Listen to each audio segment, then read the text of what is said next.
Hi viewers, welcome back to our channel. ఇది September 18 Wednesday episode review అనమాట.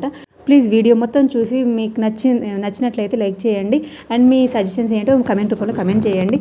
మీ like అనేది నాకు చాలా అవసరం. మన ఛానల్ని సపోర్ట్ చేయండి. చాలా కష్టపడి ఈ వీడియో లెంత్ అనేది చేస్తూ ఉన్నాను అనమాట. మీ సపోర్ట్ నాకు చాలా అవసరం కాబట్టి మొత్తం చూసి లైక్ చేయండి. సజెషన్స్ ఉంటే ఏమైనా చెప్పాలి అనుకుంటే ఇలా కాదు ఇలా అని చెప్పేసి ఏమైనా సజెషన్స్ ఉంటే కూడా కమెంట్ రూపంలో కమెంట్ చేయండి నాకు. అయితే ఎపిసోడ్ రివ్యూ అయితే స్టార్ట్ చేసేద్దాం.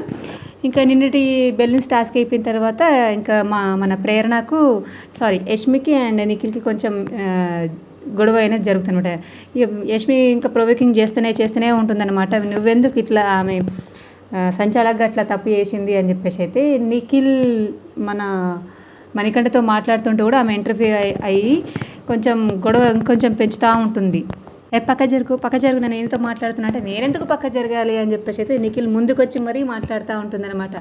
ఆమె కొంచెం వాయిస్ రేజ్ చేయడం బాగుంది, ఒక విషయంలో బాగా అనిపిస్తుంది, కానీ మరీ ఓవర్ వాయిస్ రేజ్ చేయడం వల్ల ఆమె పాయింట్ కూడా మిస్ అయిపోతుందేమో అనిపిస్తుంది అనమాట. కొన్ని విషయాలు ఆమె ఆడే విధానం కానీ మాట్లాడే విధానం అన్నీ బాగున్నాయి, కాకపోతే అగ్రెసివ్నెస్ బాగా ఉందన్నమాట. ఆమె చెప్పే హైపర్లో ఎవరు కూడా వినడానికి రెడీగా లేరు అన్నట్టు అయిపోతుంది. మన సోనియా కంటే కొంచెం బెటరే, ఎందుకంటే సోనియా ఓన్లీ నోరు వారేసుకుంటుంది, గేమ్ ఆడకుండా. ఈమె గేమ్ ఆడుతూ నిన్నటి గేమ్ అయితే సూపర్గా ఆడిందనమాట. ఆడపులిలాగా ఈమె ఆడపిల్లని ట్యాగ్ ఇచ్చుకుంది కానీ నాకైతే ఈ సీజన్లో ఆ పిల్ల ఒక బాగా ఆడింది అనే ఫీలింగ్ అయితే వచ్చేసింది. నెక్స్ట్ అభయ్ టీం వాళ్ళు ఓడిపోయిన తర్వాత అభయ్ చెప్తాడనమాట, మన ఫుడ్ మనమే వండుకోవాలి, ఎవరికి వండడానికి వీల్లేరు అని చెప్పేసి వాళ్ళ క్లాన్ వాళ్ళకి చెప్పిన తర్వాత ఓకే అని అందరూ ఓకే చేసుకుని లోపలికి వచ్చిన తర్వాత దోశ ఒకే ప్లేట్లో అందరికీ వేసుకురావాలి అని చెప్పేసి అయితే ప్రేరణకు చెప్తే దోశ బ్యాటర్తోని దోశ వేస్తుంది అనమాట. ఆ టైంలోనే ఆమె కంటే ముందే మన విష్ణు వచ్చేసి కొంచెం దోశ కావాలి అని చెప్పేసి వేసి ఇవ్వరా అని చెప్పేసి అంటే ఈమె వెయ్యను అని చెప్పేసి అంటది. ముందే యాక్సెప్ట్ చేయదు, ఎందుకంటే వాళ్ళ టీంలో చీఫ్ చెప్పిండు కాబట్టి వెయ్యను అని చెప్పేసి అయితే ఆ టైంలో అంటే ఒక్క దోశే కదా అని చెప్పేసి అయితే మణికంఠ వేస్తా అని చెప్పేసి అంటాడు. ఇక ఆమె వేసింది, నాకు చూసినంత మట్టుకు నార్మల్గానే వేసింది, మరీ ఏదో జైల్లో వేసినట్టు వేసింది అని చెప్పేసి అయితే మన విష్ణు కొంచెం ఏడ్చింది, అందరితో చెప్పింది, కానీ అలా వేసినట్టు ఏం లేదు. కాకపోతే ఇష్టం లేకుండా వేసింది అనమాట. నేను వెయ్యను అని అడిగినప్పటికీ వెయ్యను అన్నట్టుగా ఇష్టం లేకుండా అయితే వేసింది. ఆ టైంలో కొంచెం ఆమె హర్ట్ అయింది. ఆ తర్వాత ప్లేట్ తీసుకొని మనీ ఇచ్చిన తర్వాత ప్లేట్ తీసుకుని వచ్చి పక్కకి ఏడుస్తూ ఉంటే వాళ్ళ క్లాన్ వాళ్ళందరూ వచ్చేసి ఏమైంది అంటే ప్రేరణ వేసే విధానం నాకు నచ్చలేదు, ఏదో జైల్లో వేరే వాళ్ళకి వేసినట్టుగా వేసిందనమాట అని చెప్పేసి అంటే ఆ టైంలో నేను అలా వేయలేదు అని ప్రేరణ క్లారిటీగా ఉందనమాట. ఇష్టం లేదు, మా క్లాన్ వాళ్ళు అలా అన్నారు కాబట్టి నాకు ఇష్టం లేదు, వాళ్ళు వేసుకుంటారు అని చెప్పేసి అయితే ప్రేరణ మణికంఠతో అంటే కూడా మణికంఠ ఒక్క దోశే కదా ఆకలితో ఉన్నా అంటుంది, పాపం వేద్దాంలే అని చెప్పేసి అంటే ఇక ఆమె ఇష్టం లేకుండా వేసింది, ఆమె హట్ అయిందనమాట. ఆ టైంలో ఆమె సైగలు చేశారనమాట. విష్ణు ఇట్లా వేసింది అంటే అట్లా వేసింది అయితే ఏం లేదు, కనిపించలేదు. ఈ విషయం మాత్రం నాగార్జున సార్ ఈ వీకెండ్ అయితే 100% మాట్లాడతారు. మిగతా ప్రేరణ, యష్మి, సోనియా ఏది మాట్లాడినా ఎలా అరిచినా ఎలా బిహేవ్ చేసినా వాళ్ళ గురించి తీసుకురాకపోయినా కానీ మన వాళ్ళు ఇలాంటి వాళ్ళు ఏమైనా అంటే మాత్రం వాళ్ళని నెగిటివ్ చేయడానికి బిగ్ బాస్ నాగార్జున గారు ముందుంటారు. 100% విష్ణు గురించి వీకెండ్లో ఈ టాపిక్ వీడియో వేసి మరీ చూపిస్తారు నాకు తెలిసి. ఇదంతా అయిపోయిన తర్వాత సోనియా అయితే ఏదైతే ఏముంది ఫుడ్ విషయంలో కదా ఆమెకు ప్లేట్ ఇచ్చేసి కొంచెం సారీ చెప్పి రాపో అంటే ప్రేరణ తీసుకెళ్ళి అయితే విష్ణుకి సారీ చెప్పేసి తినిపిస్తుంది అనమాట. వాళ్ళు అక్కడే కూల్ అయిపోతుంది. ఇక ప్రేరణ వెళ్ళి మణికంఠతో ఇది చిన్నది విషయము, పెద్దగా చేసిందే నువ్వు అని చెప్పేసి అయితే మణికంఠతో అని లోపలికి వచ్చేస్తే నువ్వు నా మీద రబ్ చేసి వెళ్ళకు, నేనేం చేశాను, మీరిద్దరు ప్రాబ్లం అయితే నేను ఇంకా సార్ట్అవుట్ చేయడానికి ట్రై చేసిన అని చెప్పేసి అయితే అంటారనమాట.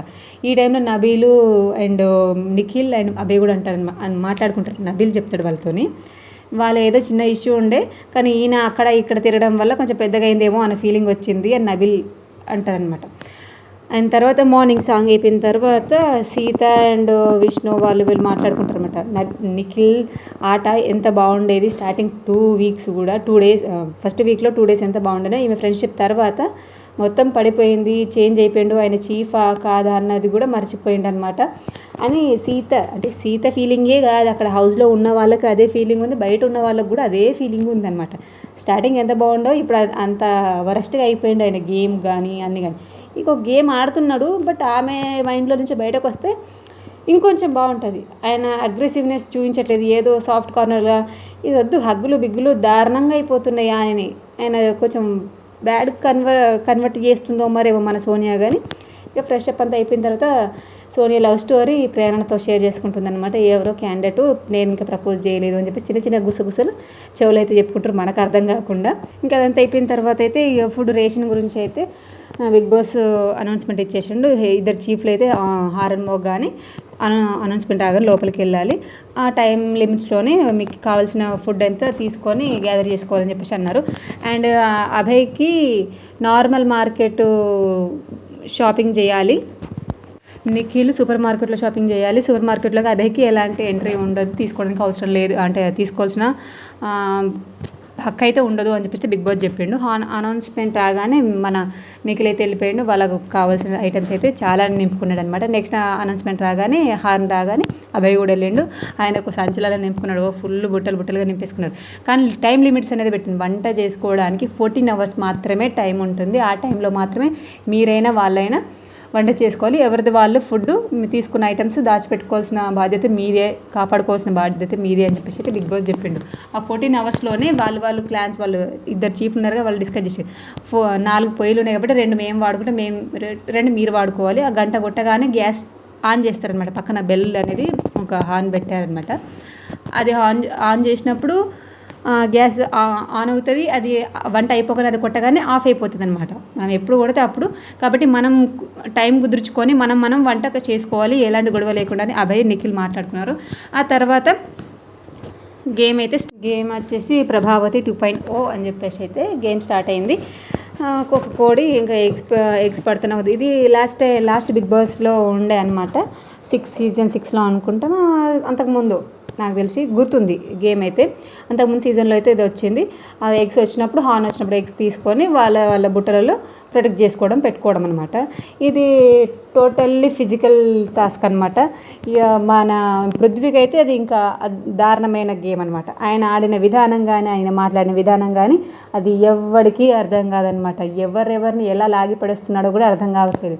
మణికంఠన్ లాగేసిండు పాపం. మన ఆదిత్య ఓం గారు ఆయన ఏజ్ కన్నా కొంచెం వాల్యూ ఇచ్చేసి ఆయన ఎట్లా పడుతున్నాడు, పీక పట్టేసిండు, కాళ్ళు బట్టి లాగేస్తున్నాడు. ఇంకా అమ్మాయిలను అయితే ఇంకా ఎటెటు పడేస్తున్నాడు ఆయనకే అర్థం కాదు ఇంకా. కానీ యష్మి మాత్రం ఆ టైంలో ఉంటుంది, ఫిజికల్ కాదు, నేను అమ్మాయినే కదా, నేను ఆడుతున్నాను కదా, ఆడడానికి చేత కాకపోతే ఇంకేంటి అని చెప్పేసి అయితే ఆమె కూడా గట్టిగా ఈ టైంలో బాగా ఆడింది అనమాట.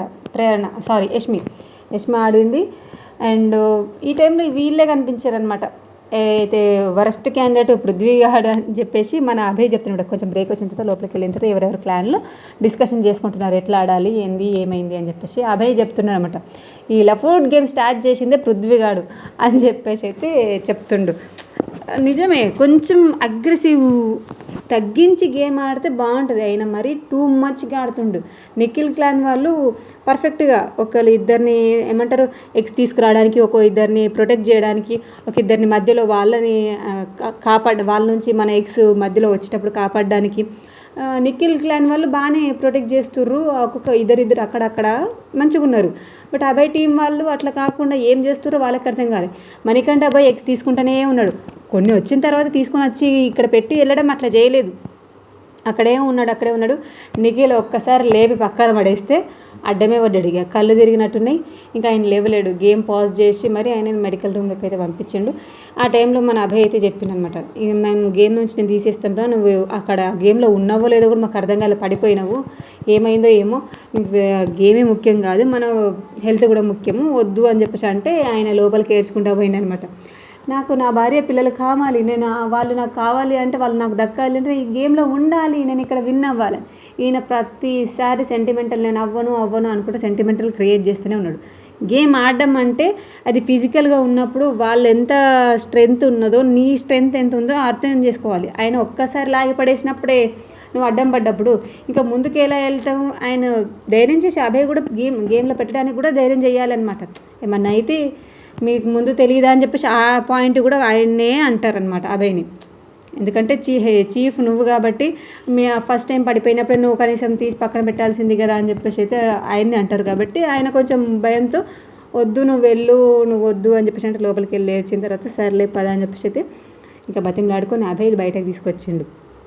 ఈ టాస్క్లో నాకు తెలిసి పృథ్వీ అంత వర్స్ట్ గేమర్ ఇంకెవరు ఉండరు అన్న నా ఫీలింగ్. నబిల్‌కి మధ్యలో ఎవరు విష్ణుకి కొంచెం ఇష్యూ కూడా వచ్చిందనమాట. కొంచెం టచింగ్స్ అట్లా అయినాయి ఎగ్స్ తీసేటప్పుడు అని. ఇక ఆ గేమ్ ఫిజికల్ టాస్క్ ఉంది. దాన్ని ఏం చేయలేము ఇంకా. అక్కడ ఇక్కడ అంటే ఇక ప్రొటెక్ట్ చేసుకునే టైంలో తగులుతాయి. అందరూ మూకుమ్మడిగా ఒకళ్ళ మీద ఒకళ్ళు పడుతున్నప్పుడు ఇక దెబ్బలు ఎక్కడంటే తగలవు. ఇక టచింగ్స్ చేసినావు అంటే నేనైతే ఎగ్స్ తీసుకోవడానికి ట్రై చేసిన తప్ప టచ్ చేయాలని ఇంటెన్షన్ కాదని చెప్పేసి నబిల్ కూడా డిస్కషన్ చేస్తారు వాళ్ళ గురించి. ఈ టైంలో మాత్రం ఈయనకి ఏమైందో ఇంకా హెడ్కి ఏమైనా దెబ్బ తగిలిందేమో అన్న ఫీలింగ్ వచ్చేసింది మన మణికంఠకు. పృథ్వీ అండ్ ఓం గారికి మధ్యలో కూడా వార్ జరిగింది. నేను అక్కడ మీ గేమ్ దగ్గరికి రాలేదు, నేను ఇక్కడ నిలబడ్డాను అంటే ఆయన నిజంగానే వాళ్ళ ఎగ్స్ దగ్గరికి వెళ్ళలేదు, అక్కడ నిలబడ్డాడు. ఆటోమేటిక్గా ఆయన తోసి పాడేయడం కానీ లాగేయడం కానీ ఇంకా ఆయన తోసినప్పుడు ఆయన లోపలికి వెళ్ళిండు అనమాట. పృథ్వీ ఆదిత్య ఓం గారిని తోసేసినప్పుడే ఆయన ఎగ్స్ కోసం ట్రై చేస్తున్నప్పుడు అమ్మ పీక బట్టి లాగేయడం చూడాలి. కానీ ఏంది మరి ఇంత వరస్ట్ గేమ్ ఆడాలి కానీ ఎదుటోళ్ళకి ఏమైనా అవుతుందా లేదా అనేది మినిమం కూడా చూసుకోవాలి. మినిమం కామన్ సెన్స్ అనేది ఉండాలి. ఆ ట్రిగర్లో అసలు ఆయన ఏం చేస్తుండో మళ్ళీ ఆ డిస్కషన్ చేసినప్పుడు మాట్లాడుతున్నప్పుడు ఆదిత్య ఓం గారు కూడా కోపంతో మాట్లాడుతున్నప్పుడు ఏదో ఎఫ్ వర్డ్ అయితే యూజ్ చేసిండు, 100%గా యూజ్ చేసిండు. మనకు వినిపించనీయలేదు కానీ మళ్ళీ అదే బూతులు యూజ్ చేసిండు అనమాట. ఆయనకి ఏం చెప్తారో ఎదుటోళ్ళు ఏజ్ చూసి అయినా సరే, ఏజ్ కాకపోయినా కనీసం మనుషులు ఆడుతున్నారు, మనుషుల్లాగా ఆడదాం అనే మినిమం కామన్ సెన్స్ లేకుండా ఆయన వాయిస్ ఆయన ఎట్లా బిహేవ్ చేస్తుండు అంటే ఇంకా ప్రేరణ కూడా గట్టిగానే వేసుకుంది. ఆడు ఇంకా ఇలా కాదు అని చెప్పేసి అయితే ఆడి చూపెట్టు, మరి ఇంత అగ్రెసివ్ కాదు అని చెప్పేసి ప్రేరణ ఆదిత్య ఓం గారు. వీళ్ళ టైంలో మాత్రం నిఖిల్ ఇద్దరిని కూడా వాళ్ళ గేమ్ని వాళ్ళ క్లాన్ వాళ్ళని ఎంత లీడ్ చేసిండో మంచిగా చీఫ్గా, వీళ్ళని కూడా గొడవ పడేటప్పుడు కూడా ఇద్దరి మధ్యలో ప్రాబ్లమ్ సార్ట్ అవడానికి ఆయన అటు ఈయన ఇటు పంపించడం కూడా అది బాగా అనిపించింది అనమాట. ఇంకా చూద్దాం, ఈ గేమ్ ఇంకైతే పూర్తి అవ్వలేదు. పూర్తి అయ్యే టైంకి అయితే నిఖిల్ వాళ్ళకు 60 ఏమో ఎగ్స్ ఉండే, అభి టీం వాళ్ళకు 34 ఏమో ఎగ్స్ ఉండే. తక్కువ ఉన్నందు కారణాన బిగ్ బాస్ నిఖిల్ టీం వాళ్ళకి ఎక్కువ ఉన్నాయి కాబట్టి మీరు ఆ టీంలో నుంచి ఒకరిని తీసేసే అవకాశం ఉంది అంటే వాళ్ళు డిస్కస్ చేసుకొని నబిల్ బాగా ఆడుతున్నాడు కాబట్టి నబిల్ని తీసేసారు అనమాట. నబిల్ నెక్స్ట్ గేమ్ నుంచి సంచాలగా వ్యవహరిస్తారు అని చెప్పేసి బిగ్ బాస్ అయితే చెప్పిండు. ఒక మంచిగా ఆడే గేమర్ని తీసేసిండ్రు వీళ్ళు. ఓకే, వాళ్ళకు పాజిటివ్ వీళ్ళకి నెగిటివ్ అయితే మరి దారుణంగా ఉందనమాట. ఎవరికి దెబ్బ తగులుతుందో తగలలేదో అని అస్సలు చూసుకోవట్లేదు. మరి టూ మచ్ అగ్రెసివ్గా టూ మచ్గా బూతులు మాట్లాడడం కానీ టూ మచ్ చేస్తుంది అనమాట.